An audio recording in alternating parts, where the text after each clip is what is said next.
garip Müslüman, kanına doymadı komünist nizam. Sana sırt dönenler satılmış adam. Leve Palestina och krossa sionismen.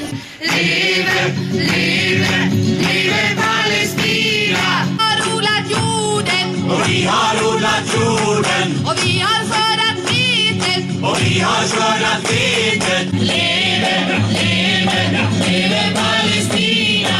Leve, leve, leve Palestina. Vi ska befria vårt land. Och vi ska befria vårt land Från imperialismen. från imperialismen. Och vi ska bygga upp vårt land. Och vi ska bygga upp vårt land. Burada sadece ve sadece ümmet ve Müslüman olarak bulunuyoruz.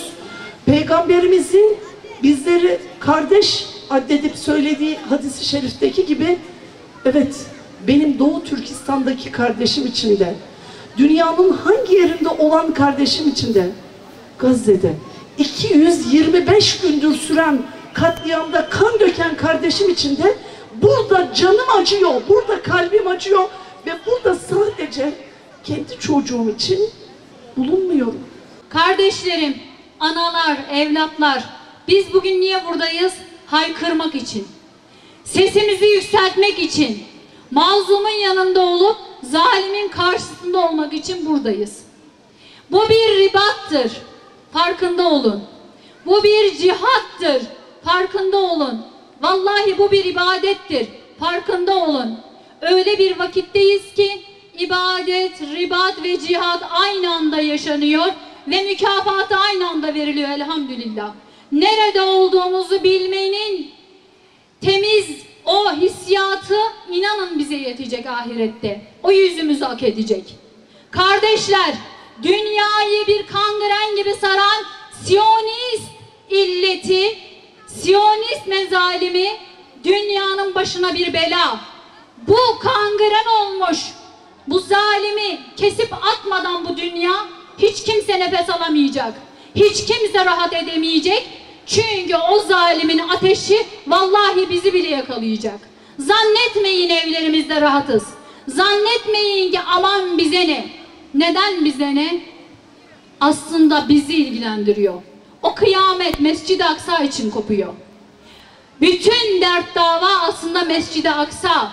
Ümmet coğrafyasının merkezi, Kudüs'ün kalbindeki o Mescid-i Aksa, Bilad-ı Şam'ın kalbindeki Mescid-i Aksa, ümmet coğrafyasının merkezini temsil eder.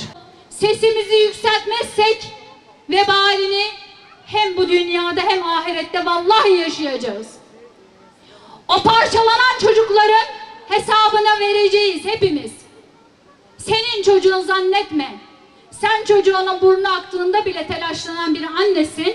Ama onlar fosfor bombalarının altında vücudu eriyen çocuklarına ne yapacağını bilemez bir halde yine de hasbinallahu ve ni'mel vekil. Allah bize yeter. O ne güzel vekildir. Teslimiyetini yaşatıyorlar. Sevgili kardeşlerim, ben bir şehit ablasıyım. 15 Temmuz'da kardeşimi ve en yakın arkadaşımı kaybettim. O sene bir Kudüs ziyareti planlamıştık ailece. İşte Temmuz'dan sonra Ekim gibiydi. Bütün planlarımızı yapmıştık ama işte 15 Temmuz'da karşılaşınca artık dedim ki böyle bundan sonra herhalde hiçbir yere gidemem. Hatta o günlerde şunu düşünmüştüm, bundan sonra herhalde gülemem. Şimdi insan bir yakınını kaybettiği zaman böyle şeyler hissediyor. Fakat sonra arkadaşlarım bırakmadılar, dediler ki bize ayağa kaldırdın, hadi gidiyorduk, ne oldu? Tamam dedim, hadi sizi kırmayayım. Bir sonraki senenin Temmuz'unda ben Kudüs'e gittim. Ya Kudüs benim 15 Temmuz'a karşı ya da şehadete karşı bakış açımı o kadar değiştirdi ki, şehadet Türkiye'de çok önemli bir şey. Şehit çok kabul gören, çok değer gösterilen bir kavram, şehadet kavramı. Orada gördüm ki bir Filistinli şehit oluyorsa bırakın ailesini, köyü bile cezalandırılıyor. Dedim ki ben bundan sonra üzülemem. Üzülmeye utandım. Aynı bugün çocuğumuzun başını okşarken utandığımız gibi, aynı bugün bir lokma yemek yerken utandığımız gibi. Neden böyleyiz? Çünkü biz göğüs kafesimizde bir et parçası değil, bir kalp taşıyoruz. Ve bir kadın, hele de bir anne, o kadar geniştir ki bizim göğüs kafesimiz. Sadece kendi kalbimiz değil, evladımızın kalbini de taşırız biz orada. Bir eğitimciysek, öğrencilerimizin kalbini taşırız. Ve şu anda biz oradaki bütün mazlumların kalbini yüreğimizde taşıyoruz. O yüzden biz bu kadar üzülüyoruz, bu kadar hissedebiliyoruz. 7 aydır aslında çok şey öğretti bize Gazze. Ne öğretti? Mesela İnsan Hakları Beyannamesi'nin o kutsal metinleri var ya, hani işte insanın yaşama hakkı vardır, eğitim alma hakkı vardır, böyle kutsal görünen dünyaca. Meğerse bu haklar Müslümanlar için geçerli değilmiş. Bu haklar sadece Müslüman olmayanlar için. Hristiyan olursanız sizin her şeye hakkınız var. Ya da farklı bir dinden olursanız her şeye hakkınız var. Ama Müslüman olanların böyle bir hakkı yokmuş. Bize bunu öğretti. Ve bize bir de ne öğretti biliyor musunuz? Biz hani böyle en küçük bir sıkıntıda hemen böyle yalpalayan bizler, hemen yıkılan, böyle moralimiz çöken bizler ama bir yandan da hasbiyallahu ve ni'mel vekil lafını, sözünü hiç ağzımızdan düşürmeyen bizler, meğerse biz bu sözü sadece dilimizle söylüyormuşuz. Biz bu sözün anlamını nerede öğrendik? O siyah poşetin içinde evladının parçalarını taşıyıp da hasbiyallahu ve ni'mel vekil diyen annede gördük. Asıl ne demekmiş? Hoş geldiniz, sefa geldiniz. Bugün bu meydanda al bayraklar, gök bayraklar ve kardeş Filistin'in bayraklarıyla buraya gelen kardeşlerimize Cenab-ı Allah dünya ve ahirette ecir versin. Ama bu meydan dolup taşmalıydı. Hepimiz Müslümanız, hepimiz Türk'üz, hepimiz insanız.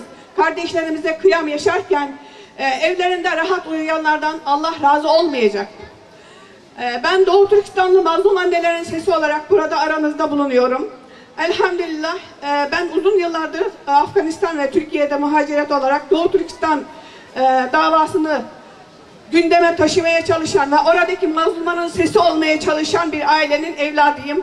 Elhamdülillah, Allah'a şükürler olsun ki Cenab-ı Allah böyle kutlu bir davanın yolunda yürümeyi bizlere nasip etmiş. Bunu Allah nasip etmezse kimse yaşayamaz. Doğu Türkistan'da 275 gündür, 7 aydır değil, 74 yıldan beri İnsanların zihni parçalandı. Sadece bedenleri değil, zihni parçalandı, ruhları parçalandı, medeniyetleri, kültürleri parçalandı. Kardeşlerimin kültürleri, aileleri parçalandı, paramparça oldular. Doğu Türkistan'ı şimdi anlatırsak saatlerce sürecek. Ama Büyük Üstad Mehmet Emin Yurdakul'un dediği gibi, bırak beni haykırayım, susarsam sen matem et. Şairleri, yazarları haykırmayan bir millet, sevenleri toprak olmuş, masum çocuk gibidir, öksüz çocuk gibidir demişler. Ben de şiir diliyle Doğu Türkistan'daki Kızıl Çin'in mezalimini sizlere anlatmaya çalışacağım. Camiler kapatılmış, susturulmuş ezanlar, Uygurumun çehresi sararmış, saman olmuş.